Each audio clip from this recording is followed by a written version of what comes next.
Now let us see what happens during respiration.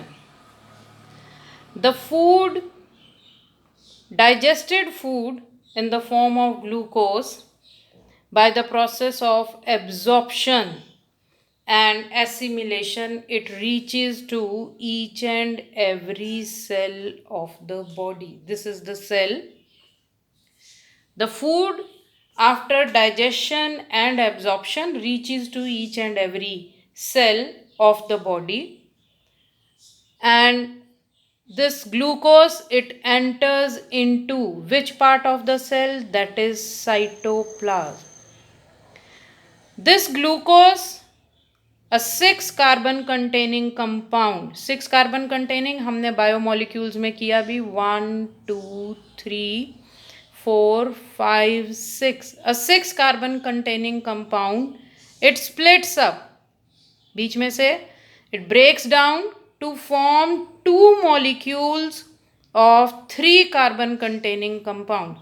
Glucose, 1 molecule of glucose, it splits up into 2 molecules of 3 carbon containing compound, which is called pyruvate or pyruvic acid.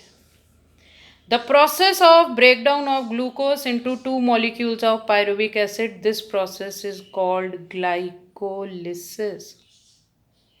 Now, this pyruvate, then it gets converted into acetyl coenzyme A, and if oxygen is present, this pyruvate, after converting into acetyl coenzyme A, it enters inside another cell organelle, that is mitochondria. If oxygen is available, in the presence of oxygen, pyruvate will enter inside the mitochondria and it will undergo through a series of cyclic reactions, and these series of reactions is called Krebs cycle. And the Krebs cycle leads to the production of carbon dioxide, water molecule, plus energy rich compounds, that is ATP and NADPH. And these are the energy rich compounds which are produced and stored inside mitochondria. Let us see. Glucose, when it enters the cells, 1 molecule of 6 carbon containing molecule glucose, it splits up. It breaks down into 2 molecules of 3 carbon containing compound pyruvate.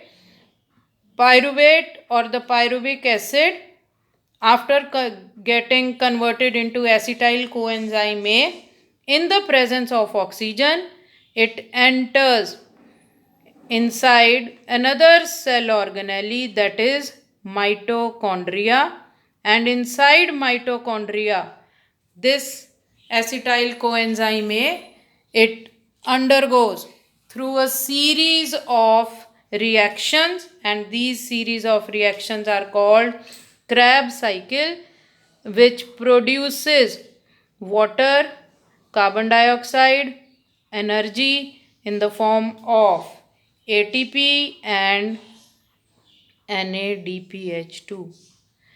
यानी एक molecule of glucose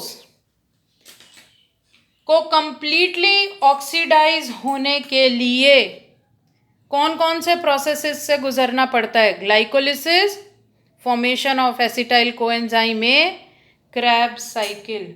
And when 1 molecule of glucose is completely oxidized, यहाँ जाके glycolysis होगा, formation of acetyl coenzyme होगा, Krebs cycle होगा, only then it will produce 38 molecules of ATP. That is the sequence, whole sequence of aerobic respiration. respiration. And if oxygen is absent, then this pyruvic acid, it undergoes anaerobic respiration and it produces carbon dioxide. और अगर ये होंगे कौन से, it produces ethyl alcohol in case of east sales, जो हमने 10th class में भी की थी, 3 इक्वेशंस रेस्पिरेशन की. In the yeast cells in anaerobic respiration, ethyl alcohol or ethanol was produced, and in the muscle cells during the shortage of oxygen, lactic acid was produced along with carbon dioxide and water. So this is the sequence. इस chapter में अब हम पढ़ेंगे क्या? We will discuss the first process, that is glycolysis, then formation of acetyl coenzyme A, and then the Krebs cycle. We will see that they are not the single step reactions or single step processes, but they are very complex processes which take place in many steps. So we will begin with glycolysis, then formation of acetyl coenzyme A, and then the Krebs cycle.